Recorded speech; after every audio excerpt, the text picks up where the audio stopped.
হ্যাঁ পুলিশকে ফোন দেবো। প্লিজ আমাকে ক্ষমা করে দাও, প্লিজ প্লিজ আমাকে ক্ষমা করে দাও, প্লিজ। কেটা আম পড়েছে? ওই যে ফারুককে ধরে নিয়ে আসেন, ওয়ে জিরাচ্ছে, আমি জিরাই নাই, প্লিজ। ওই আমটা তুল আমটা তুল। কোনটা আম? হ্যাঁ এই যে আম, আর এই জাম, ওরা জিরে দিছে, আপনি জিরে নেই, প্লিজ।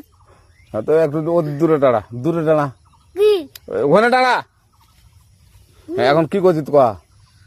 ফারুক না, আমরা কিবা বলছি, আমরা রাস্তা দিয়ে বললাম বলে আমরা স্কুল যাবো, কটা বসে দেখি ওই বাগানে ঢুকলে দিয়ে না আমাকে একটা দুইটা আম ছিঁড়ে দিল। কেটে আম ছিঁড়ে দিল? ওই যে ফারুক এলো না, আরো কোথাকার রে? ওই যে ওঠে ঘর।